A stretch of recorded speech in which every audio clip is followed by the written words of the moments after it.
श्लोक क्रमांक 50 થી 54।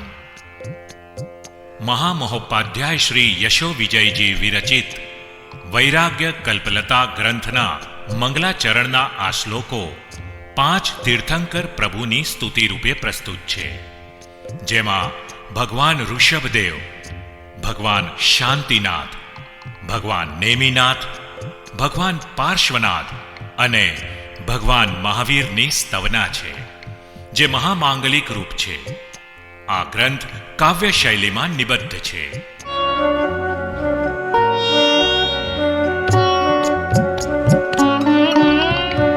इंद्रिं श्रियं नाभिसूता सदत्या दत्यापि धर्म स्थितिकल्पवल्ली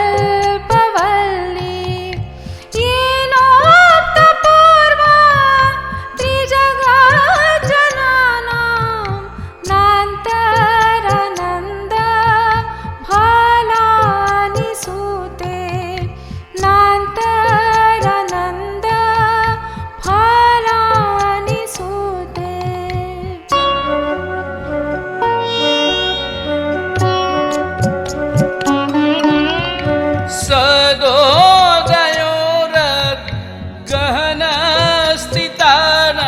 सदोदयोरगहनस्थितानामपि व्ययं यस्तमसां विदत्ते जयत्यपूर्वो मृगलाञ्छनोऽसौ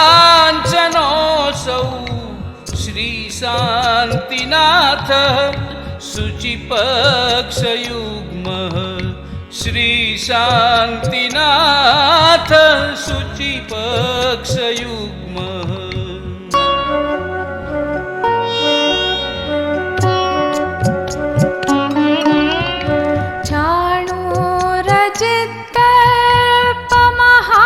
चाणूरजित्तल्पमहासमुद्र व्यालो न स्वर्गी रिबाहुवीर्यः राजीमतिनेत्र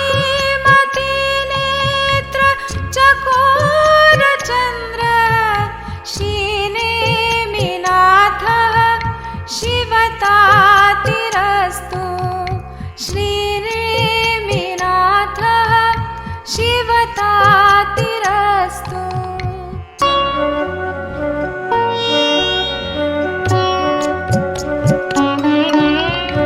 यः सप्तविश्वाधिपतित्वसूचा नूचान भोगीन्द्रफणातपत्रैः विभाति देवेन्द्रकृतां हि सेव श्रीपार्श्वदेव स शिवाय भूयात् श्रीपार्श्वदेव स शिवाय भूयात्।